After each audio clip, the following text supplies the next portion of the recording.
की भगवत पूज्यपाद आदि शंकराचार्य जी की भगवत पूज्यपाद शंकराचार्य जी की भगवत पूज्यपाद शंकराचार्य जी की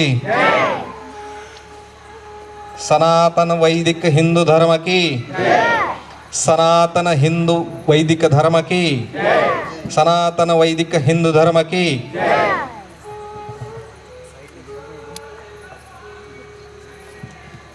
या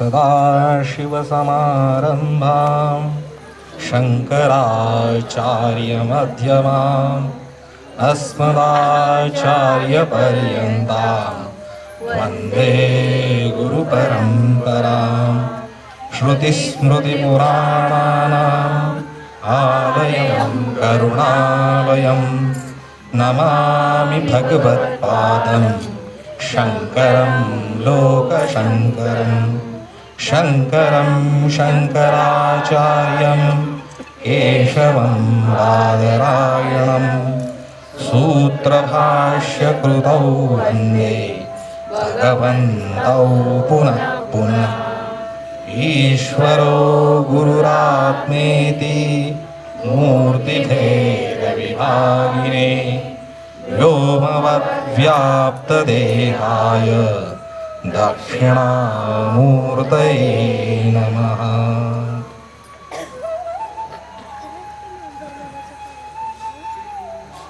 विदिताखिलशास्त्रसुधाचलदे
विश्वंदर्पण दृश्यमाननगरी तुल्यं निजान्तर्गतं पश्यन्नात्मनि मायया बहिर्योद्भूतं यथा निद्रया यः साक्षात्कुरुते प्रबोधसमये स्वात्मानमेवाद्वयं तस्मै श्रीगुरुमूर्तये नमेदं श्रीदक्षिणामूर्तये शङ्करं शङ्कराचार्यं केशवं बादरायणं सूत्रभाष्यकृतं वन्दे भगवन्तौ पुनः पुनः मालाकमण्डलोर्हरपद्मयुग्मे मध्यस्थपाणियुगले डमरुत्रिशूले यस्यस्तूर्ध्वकर्यो शुभशङ्खचक्रे वन्दे तमत्रिवरदं भुजषट्कयुक्तं वज्रदंष्ट्रं त्रिनयनं कालकण्ठं वरिन्दमं सहस्रकरमत्युग्रं वन्दे शम्भुम् उमापतिम्।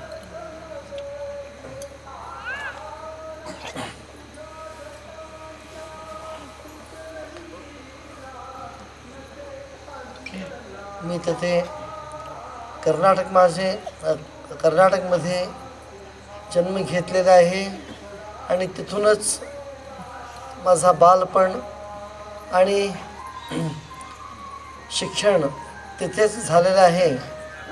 त्यामुळे मला मराठी आपल्यासारख्या व्यवस्थितीनं बोलायला येत नाही आणि हिंदीचा अभ्याससुद्धा जास्त ये नाही आणि इंग्लिशमध्ये मला बोलायची इच्छा नाही.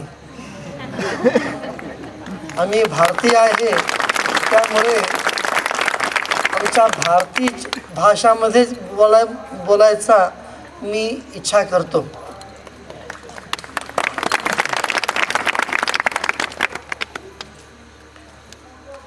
मुझे ऐसा लगता है आप सभी लोग हिंदी जानते हैं. हाँ,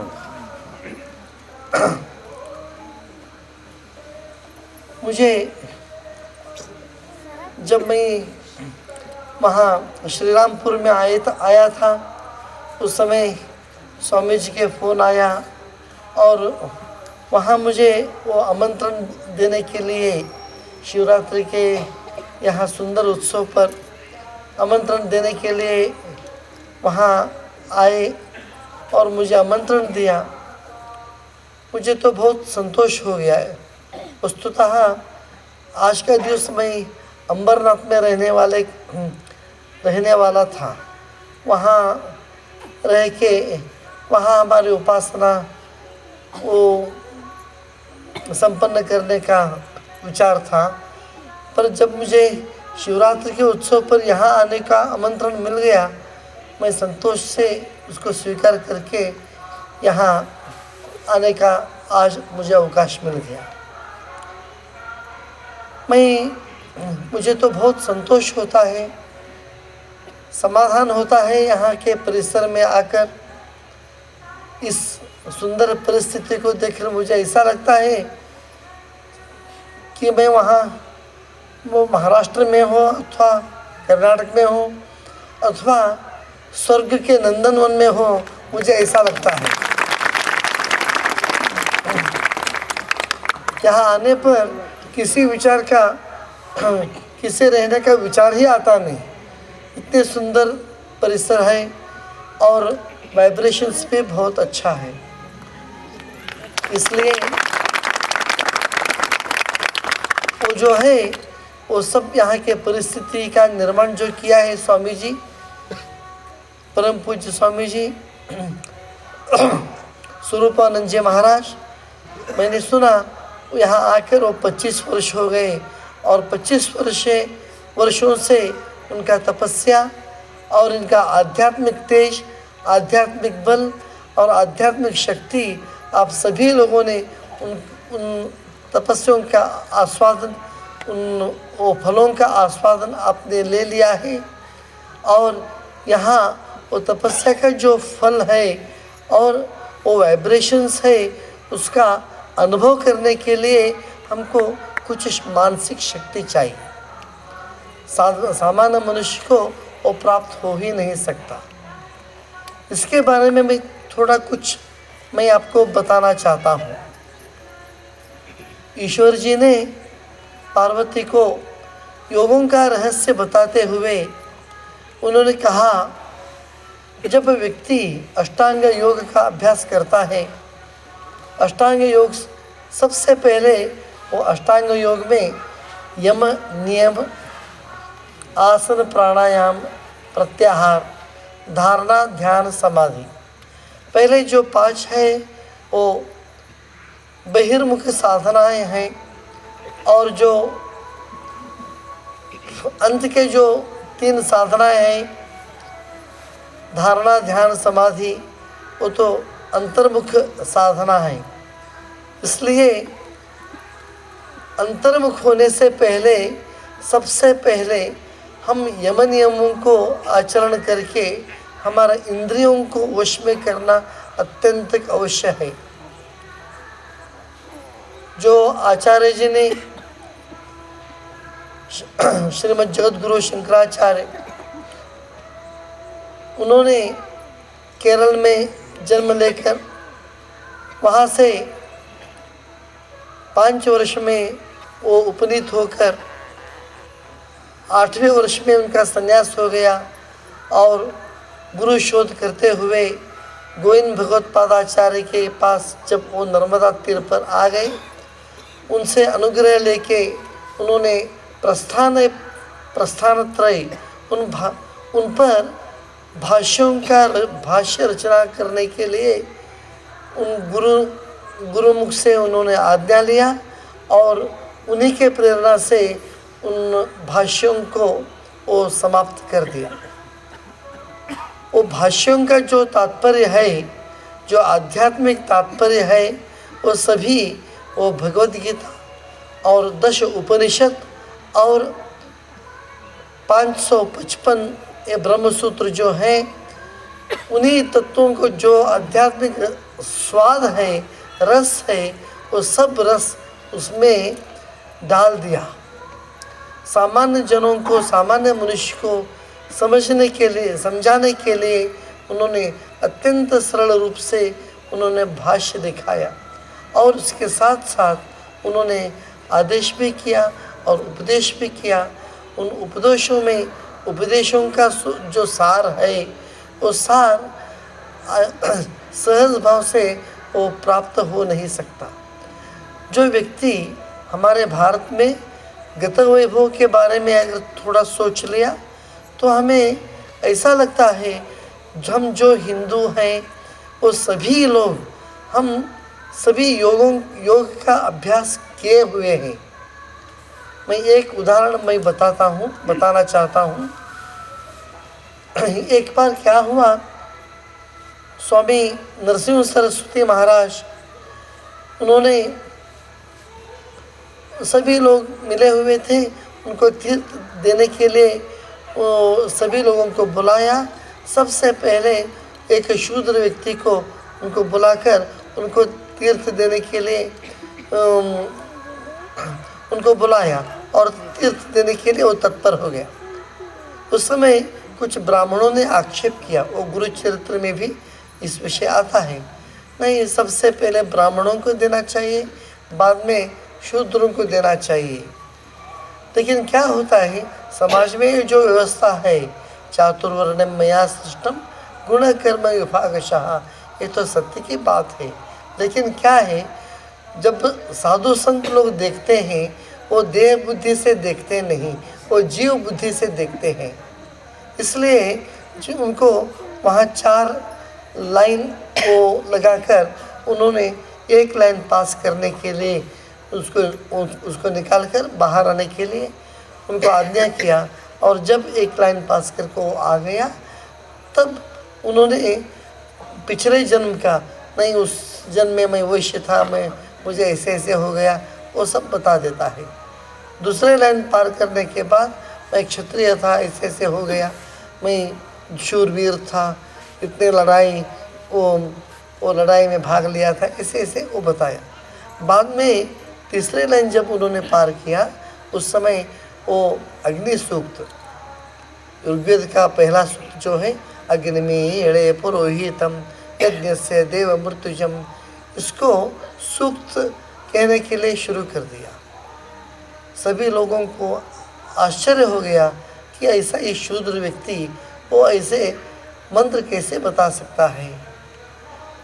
इसलिए जब सत्पुरुष ने देखता है, उन लोगों को वो जाति भेद नहीं होता है, लिंग भेद नहीं होता है, वो तो सिर्फ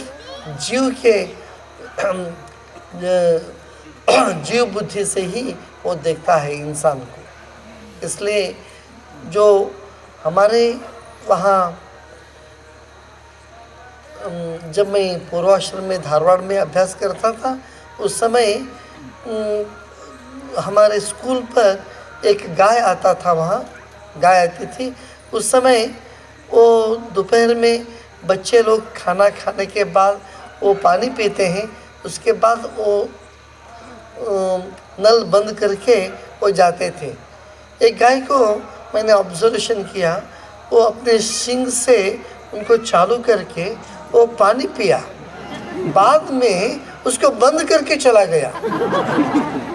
मुझे तो बहुत आश्चर्य लगा और सभी बच्चों से कहा, देखो इस गाय को समझता है, उसको बंद करने के लिए तुम इंसान हो गए, फिर भी आप उसको कभी कभी उसको बंद करके नहीं जाते हैं।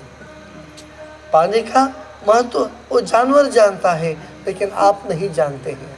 इसलिए हमारे जो ये जीव राशि है, 84 लाख जीव राशि जो है, उनमें से हम 83 लाख 99,999 वो सब पास करके हम मनुष्य शरीर का धारण किया है। ये तो मनुष्य शरीर अत्यंत दुर्लभ है। आचार्य ने विवेक चूड़ामणि के प्रथम श्लोक में ही कहते हैं, जंतु नाम नरजन्म दुर्लभम पुंस्तम ततो विप्रता तस्मात् वैदिक धर्म मार्ग निरता विद्वत्तम सत्परम। ऐसे आचार्य जी ने कहता है, वो कहते हैं मनुष्य का शरीर जो है वो अत्यंत दुर्लभ है। बहुत अनेक जन्म के पुण्य के प्रभाव से ही हमको ये शरीर मिलता है। इसमें एक रहस्य है, सभी शरीर में, वो जीव राशि के शरीर में वो व्यवस्था नहीं है जो मनुष्य शरीर में कुंडली जागृत करने का जो व्यवस्था है वो बाकी शरीर में नहीं है। इसलिए मनुष्य जन्म को अत्यंत श्रेष्ठ कहा गया है। इस शरीर को हम प्राप्त करके भी हम इसको व्यर्थ कर लेते हैं भोग करने से।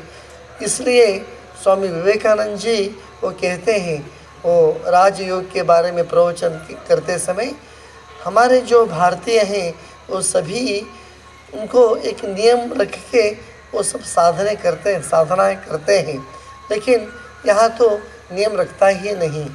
नियम रखने से मन वहाँ उस नियमों को वो एडजस्ट हो जाता है।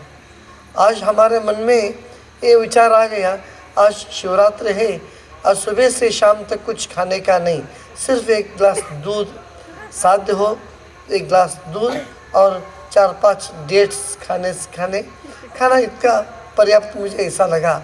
और अभी तक मुझे तो भूख लगा ही नहीं। स्वामी जी ने आग्रह कर दिया, इसलिए एक थोड़ा आधा गिलास दूध ले लिया मैं। मन का ये व्यवस्था है, मुझे खाना नहीं खाना चाहिए, पानी का आवश्यकता नहीं, ऐसे हम मन में संकल्प किया, उस संकल्प के अनुसार ही हमारा ये शरीर वो काम करता है। शरीर को वो स्वामी जी कहते हैं, हमारे शरीर में जो शक्ति है 100%, उसमें सिर्फ 5% हम हमारे प्रापंचिक स्थितियों को हम उपयोग करते हैं। बाकी 95% जो शक्ति है वो सभी वो व्यर्थ होकर जाता है। इसलिए वो शक्ति को एक्टिव करने के लिए हम इस अष्टांग योग का हम अभ्यास करते हैं। स्वामी ईश्वर जी ने पार्वती को जब योग का रहस्य वो कहने शुरू कर दिया, उस समय वो उन्हीं का वो सारभूत जो है पतंजलि महर्षि ने अष्टांग योग, राजयोग इसको एक स्वरूप देखकर उन्होंने योग सूत्र का निर्माण किया है।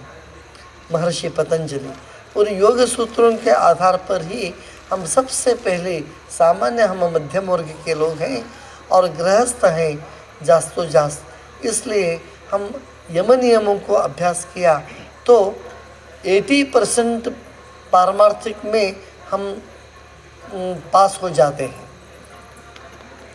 ब्रह्म चैतन्य महाराज जी कहते हैं, जीव जिंकले अर्धे परमार्थ जिंकले। असं तिथे ये दोन काम, ये हमारे जीव जो है वो 2 काम करता है। एक दूसरों का निंदा स्तुति करता है, वो बाइको ऐसा है, वो ऐसे है, वो हमको दोष दिया, वो ऐसा खा लिया, वो मुझे नहीं बताया, वो सब कुछ खा लिया, ऐसे सिर्फ दूषण करता है। और सेकंड जो है रस का आस्वादन करता है। अरे इतने उत्तम आमटी किया है लेकिन मीठी नहीं है इसमें, ऐसे हम दोष देते हैं। इसलिए किसी प्रकार का कभी भी दोष नहीं देना चाहिए। वैसे हम मौन रख के, हम जब प्रेम भाव से हम अन्न का सेवन किया तो संपूर्ण पारमार्थिक शक्ति हमको वो अन्न हम प्रसाद ऐसे समझकर जब हम अन्न लेते हैं, अन्न लेते समय ऐसे प्रार्थना करना चाहिए। हमारा गुरुदेव ने ऐसा ही बताया, अन्नपूर्णे सदा पूर्णे शंकर प्राणवल्लभे ज्ञान वैराग्य सिद्ध्यर्थम भिक्षांदेहि च पार्वती माता च पार्वती देवी पिता देवो महेश्वरः बांधवा शिवभक्ताश्च स्वदेशो भुवनत्रयम्।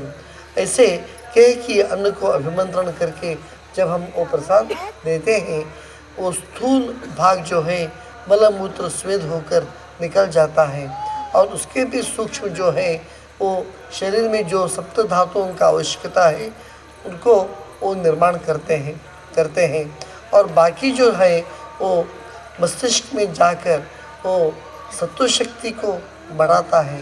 इसलिए हमको ये करना चाहिए, सत्व शक्ति को वर्धन करना चाहिए। इसलिए वो सत्व शक्ति उसको वर्धन करने के लिए हमको सत्संग का आवश्यकता है। सत्व शक्ति वो विचारेणैव विमुक्ति ही, ऐसे आचार्य ने कहा है। इसलिए ऐसे उत्तम विचार केवल सब साधु संतों से मात्र ही हमको उपलब्ध होते हैं। सत्संगत्वे निसंगत्वम, निसंगत्वे निर्मोहत्वम, निर्मोहत्वे निर्मल चित्तम, निर्मल चित्ते जीवन मुक्तः। स्वामी जी के सत्संग से हम निसंग तो मिल जाता है। देखो अभी 4 घंटे से आप पुणे छोड़ के यहाँ आए हैं, घर के बारे में अभी चिंता भी नहीं है, आप शांत रूप से बैठे हैं इतने समय पर्यंत, और आप उत्तम संगीत का आस्वादन भी, रसश्रवण वो श्रवण भी किया है, रसास्वादन भी किया है। ऐसे हम वो सत्संग से निसंगत्व प्राप्त होता है। निसंगत्वे निर्मोहत्वम, मोह कम होता है कालक्रमेण। निर्मोहत्वे निर्मल चित्तम, निर्मोहत्व मोह न रहने से हमारा मस्तिष्क में निर्मल चित्त का निर्माण होता है, और निर्मल चित्ते जीवन मुक्तः, वो चित्त निर्मल होने से हम जीवन मुक्त हो जाते हैं। जीवंत रहते हुए भी हमको मुक्ति का स्थिति मिलता है मन को। विचारेणैव विमुक्ति ही, आचार्य ऐसे बोलते हैं, विचार से ही हमको हमारा बंधन है और उनसे ही हमको मोक्ष है। विचारेणैव विमुक्ति ही, इसलिए वो सबसे पहले हमारे विचार शांत करने के लिए हमारे वृत्तियों को नियंत्रण करना चाहिए। वो वृत्तियों को नियंत्रण करने के लिए हमको कुछ साधन करना पड़ता है। सत्य, अहिंसा, आस्तेय, ब्रह्मचर्य और अपरिग्रह, इन नियमों को पालन करना चाहिए। सत्य बोलना चाहिए। सत्य इसका अर्थ क्या है? सत्यम ब्रूयात प्रियम ब्रूयात, न ब्रूयात सत्यम अप्रियम, प्रियंच नानृतम ब्रूयात, देशधर्म सनातनः। सत्य, एक उदाहरण देता हूँ। एक गाय को काटते हैं ना, उनको क्या कहते हैं? बुचर, कसाई वाला। वो आता रहता है वो गाय को ढूंढने के लिए। वो गाय उस तरफ जाते हैं और बाद में एक साधु वो कहता है, साधु महाराज गाय किधर गया है? नहीं, गाय उस तरफ गया है। वो झूठ बोलता है। अगर सच बोल दिया तो गाय मारने का दोष भी वो साधु को आ जाता था। इसलिए वहाँ झूठ बोला। वो झूठ भी धर्म के लिए कहा है, वो भी धर्म ही होता है। इसलिए अधर्म और धर्म, इसका जो वो व्याख्यान ये है, समष्टि के हित में जो काम करने वाला है, अगर वो बुरा काम किया तो भी वो धर्म ही है। वो धर्मराज ने अश्वत्थामो हतो हतः नरो वा कुंजरः ऐसे झूठ कह दिया, फिर भी वो धर्म है। वो तो धर्म राजा ही है झूठ कहने पर, क्योंकि वो धर्म के लिए और समष्टि के हित में वो अभी धर्म युद्ध कर रहा है। ये धर्म से सूक्ष्मागति ही, ऐसा ये व्यवस्था है। सत्यम, अहिंसा, हिंसा इसका अर्थ है किसी का मन न दुखना, दुख देने का नहीं। किसी का मन पर हिंसा शारीरिक हिंसा, कायेन वाचा मनसा, किसी को दुख नहीं पहुंचाना, ये तो अहिंसा है। सत्य, अहिंसा, आस्तेय, चोरी न करना, ये आस्तेय। ब्रह्मचर्य, परस्त्री के बारे में शुभ चिंतन करना, मात्र के भाव में चिंतन करना, इसको ब्रह्मचर्य को कहते हैं। और अपरिग्रह, किसी परिस्थिति में भी जो व्यक्ति दूसरों से याचना नहीं करता है वो अपरिग्रह होता है। कभी कभी ऐसा होता है, मन में अगर हमको विचार आ गया उनके हाथ में जो वॉच है अगर वो मुझे दे दो तो बहुत अच्छा हो जाएगा, ऐसे विचार आया तो भी वो परिग्रह का दोष आता है। इसलिए ऐसा विचार भी नहीं आना चाहिए, इसको हम परिग्रह कहते हैं। शुचि, संतोष, समाधान, ईश्वर प्रणिधान, ये सब जो है वो सब नियमों में आते हैं। इसलिए जब हम पहले इन दोनों को हम अगर आचरण में रख लिया, उसके साथ साथ थोड़ा थोड़ा भस्त्रिका, कपालभाति, बाह्य प्राणायाम, अभ्यंतर प्राणायाम, अनुलोम विलोम, भ्रामरी, उज्जाई, ऐसे वो जो प्राणायाम के प्रकार हैं हम उनको अभ्यास किया, हमको अनुभव आता है। धीरे धीरे से शरीर शुद्धि हो जाता है। शरीर शुद्धि के बाद मन शुद्ध होता है। और इसके बाद हमको ये अनुभव आता है, हमको खाने का आवश्यकता पड़ता ही नहीं। तब क्या होता है, वो वायु जो है हम जो इनहेल करते हैं, अंदर लेते हैं, वो वायु स्वतः वो अन्न के रूप में वो स्थित होकर हमको हमारा जो जठराग्नि है उनको शांत कर देता है। इसलिए आहार के प्रकार हैं घनाहार, पर्णाहार, द्रव्याहार, वाताहार और शून्याहार। शून्याहार में वो वायु का सेवन करने का भी आवश्यकता नहीं पड़ता है। इसलिए उस समय वो वायु में उस प्राण शक्ति को ब्रह्मरंध्र में लेकर जब वो स्थित हो जाता है, उस समय वो 1 वर्ष नहीं, 2 वर्ष नहीं, हजारों वर्ष वो स्थित होकर जीवित रह सकता है। लेकिन ऐसे स्थिति जाने के लिए बहुत परिश्रम और बहुत जन्म जन्मांतरीय पुण्य का आवश्यकता है और गुरु कृपा की आवश्यकता है। इसलिए हम यही चाहते हैं, जो हम केवल शिवरात्रि का आचरण करते हैं, उपवास रहना, उपवास इसका, जब मैं पूर्वाश्रम में था, एक हमारे संबंधियों का घर गया था, उस समय क्या हो गया, उन्होंने वो बड़ी थाली में वो मुझे खिचड़ी खिलवाई और इसके बाद पापड़ और वो संडी की जो होता है ना, वो सांडगा, और इसके बाद वो फ्रूट सलाद और वेजिटेबल सलाद और 1 लीटर मिल्क, 1 लीटर दूध, वो सब रख के साथ एक नहीं, ये क्या है, आज शिवरात्रि है, कुछ खाने का नहीं, जितना आवश्यकता है शरीर को उतना ही खाना वो पर्याप्त होता है। नहीं, उपवास इसका अर्थ है चेंज ऑफ टेस्ट। ऐसे नहीं खाने के लिए वो शिवरात्रि आता नहीं। शिवरात्रि के दिन सुबह से लेकर 24 आवर्स पर्यंत, सुबह सूर्योदय पर्यंत हम जागरण करके इतना खाना खाना चाहिए।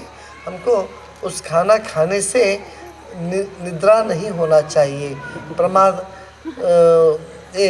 ऐसे मन का विकार नहीं होना चाहिए, मलमूत्र का बाधा नहीं होना चाहिए। ऐसे स्थिति में रह के हमके उपवास करना चाहिए। उपवास का अर्थ है न खाना, ऐसा नहीं, खाना खाने का नहीं, ऐसा अर्थ नहीं है। संस्कृत में 22 उपसर्ग हैं, उसके पहले उपसर्ग है उप मीन्स समीप, समीपे वासः, भगवान के नाम लेते ही उनका समीप, उनका अस्तित्व के भाव में हम उनके पास ही है, ऐसे भाव करके जब हम उनका ध्यान, उनका नामस्मरण, उनका पूजा वंदन अर्चन वगैरह हम करते हैं, तो सभी उपवास के प्रकार हैं। इसलिए हमको ऐसे उपवास करना चाहिए। और उपवास में हमसे हमारे मनसा कायेन वाचा मनसा किसी को भी हानि नहीं होना चाहिए, किसी का अंतःकरण दुखना नहीं चाहिए और किसी प्रकार को भी हमारे जो मनस्थिति है उसको भंग नहीं करना चाहिए। ऐसे स्थिति में रह के उपवास करना है। और ईश्वर जी ने, हम केवल उपवास करते हैं, पूजा पाठ करते हैं, उनमें से पर्याप्त हमको शक्ति मिलती है, लेकिन मैं ये आशा करता हूँ उस दिन जास्तो जास्त प्राणायाम करके हमारे जो अंदर जो मूलाधार में शक्तियाँ हैं वो शक्ति को जागृत करने का प्रयास हमको करना चाहिए। ईश्वर जी ने पार्वती जी को, पार्वती माता को यही शब्द कहा है। वो शिवस्वरोदय में वो कहते हैं, वो योगों का रहस्य के बारे में वो सब कहते हैं। वो योग के रहस्य के किस लिए कहते हैं, वो उनको उस मनुष्य जीव को वो योग शक्ति को प्रदान करने का इच्छा होता है, इसलिए वो सब ये करके योग आशीर्वाद रूप से योग का प्रदान करता है। इसलिए हम उन तत्वों को जो हमारे ये पंच महाभूत है, वो जो तत्व है, वो तत्व को और सूक्ष्म तत्व जो है निसर्ग में, उनको ग्रहण करने के लिए जो हमारे मस्तिष्क में जो शक्ति आवश्यकता, जो शक्ति का निर्माण करना चाहिए, उसको हम निर्माण करने के लिए वो प्रयास करना पड़ता है।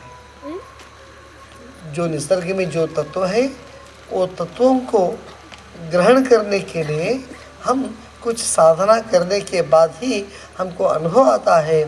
हमारे वो मूलाधार जब वो एक्टिवेट हो जाता है, उस समय अनुभव आता है वो निसर्ग में क्या क्या सूक्ष्म तत्व है।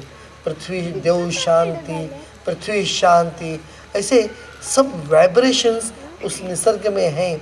उस निसर्ग में इतना शक्ति है, वो हिमालय से लेकर महासागर पर्यंत, हिमालय से वो महान महान जो तपस्वी हैं वो वहाँ बैठे हैं, उनको वाइब्रेशंस जो है हम ग्रहण करने के लिए हमको वो प्रयास करना चाहिए। लेकिन क्या होता है, हमारे मन में, हमारे शरीर में उनको ग्रहण करने का सामर्थ्य नहीं है। उस अगर हम सामर्थ्य को प्राप्त करें उनके आधार से, उनके कृपा से, तब हम ऑटोमेटिकली वो सत्पुरुष उसका वो वाइब्रेशंस को हम ग्रहण कर सकते हैं। इसीलिए वो हिमालय से यहाँ तक आकर वो आपको उतना सामर्थ्य नहीं है, ऐसे भगवान सोच के ही स्वामी जी को यहाँ 25 वर्ष पूर्व ही आपको सब उसको बोध करने के लिए भेज दिया है। इसलिए मैं धन्यता समझता हूँ। यहाँ के परिस्थिति, यहाँ के शुद्ध वातावरण और शांतमय वातावरण, इतने वाइब्रेशंस है, उसको अनुभव करके आप भी वो उनका अनुभव करने के लिए जो शक्ति का निर्माण करना चाहिए, आप सभी उस सामर्थ्य को प्राप्त करें। और मैं भगवान से, भगवान शिव जी हमारा मठाभिमानी देवता शक्ति गणपति शारदाम्बा सहित श्री विद्याशंकर, श्री चंद्रमौळीश्वर, श्री वालका परमेश्वर, सद्गुरु शंकर भगवत पादाचार्य, उनके कृपा से हम यहाँ व्यवस्थित सुवातावरण में हम बैठे हैं। मैं ये प्रार्थना करूँगा शिव जी से, जी आप सभी लोग यहाँ जो आए हैं, आप सभी को मानसिक स्थैर्य, प्रापंचिक सुख, प्रापंचिक पारमार्थिक संपत्ति, प्रापंचिक संपत्ति, पारमार्थिक संपत्ति और आध्यात्मिक संपत्ति का फल प्रदान करे। और स्वामी जी को दीर्घ आयुष्य और इतने बहुत लोगों को, यहाँ को ये निसर्ग में आने वाले सभी लोगों को जास्तों जास्त उनको अनुभव आने के लिए जो शक्ति चाहिए, वो भगवान उनको जास्त शक्ति प्रदान करें और लोक संग्रह करने के लिए खूब शक्ति भरपूर शक्ति दे, ऐसे मैं प्रार्थना करके मेरा 4 वाक पुष्प जो है श्री दक्षिणामूर्ति जी के श्री चरण में मैं समर्पण करता हूँ। पार्वती पते हर हर महादेव।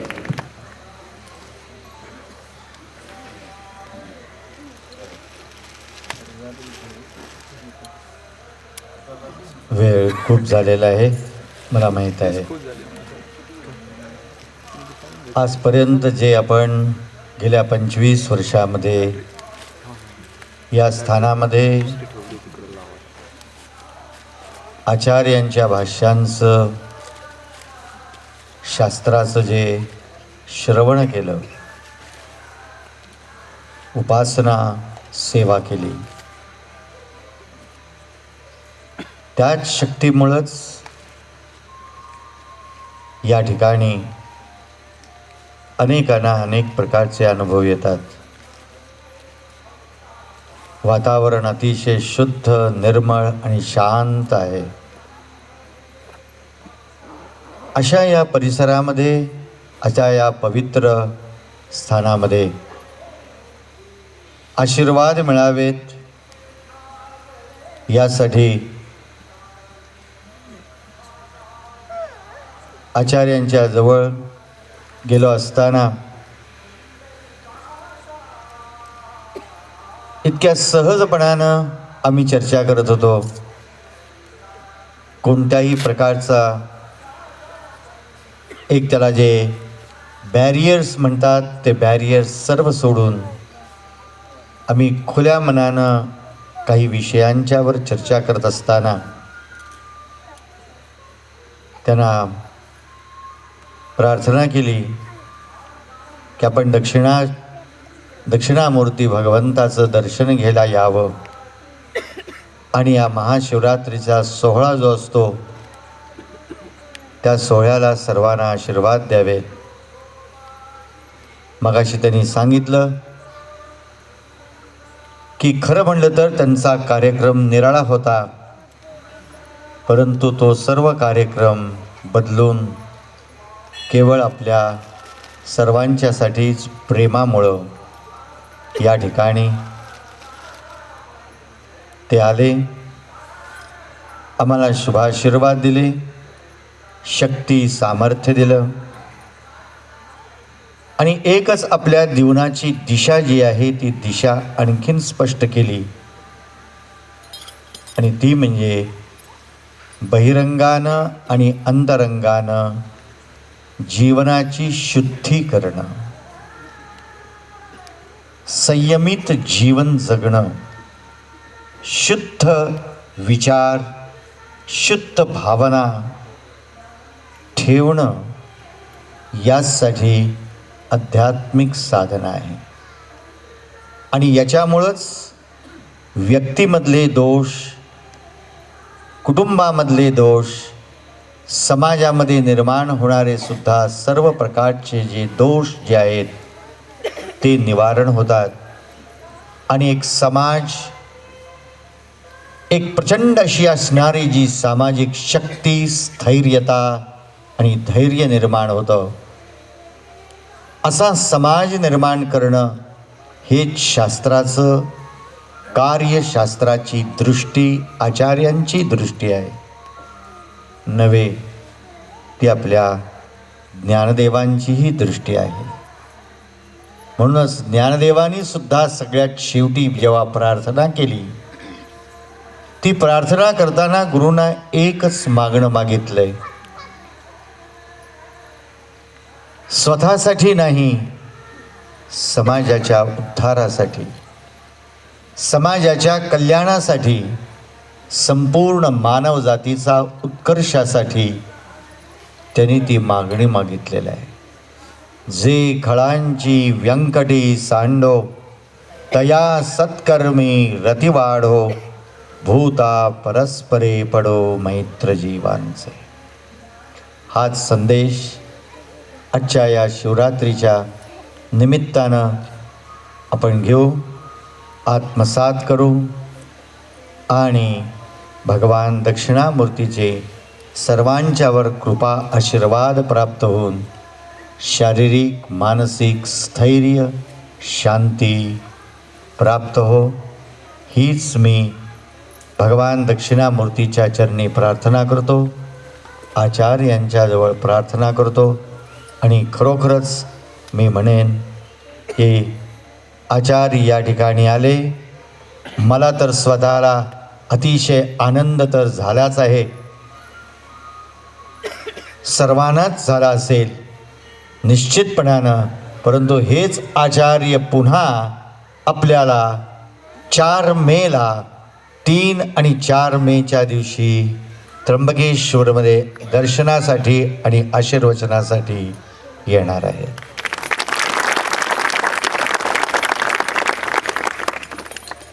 याच ठिकाणी मी माझ्या वाणीला विराम देतो. सर्वांनी मगाशी सांगितल्याप्रमाणे महाप्रसाद सर्वांनी घ्यायचा आहे आणि मगच पुढच्या कार्यक्रमाला आरंभ करणार आहोत. आचार्यांना वंदन करून हा कार्यक्रम समाप्त झाला असं सांगतो. ओम तत्सत.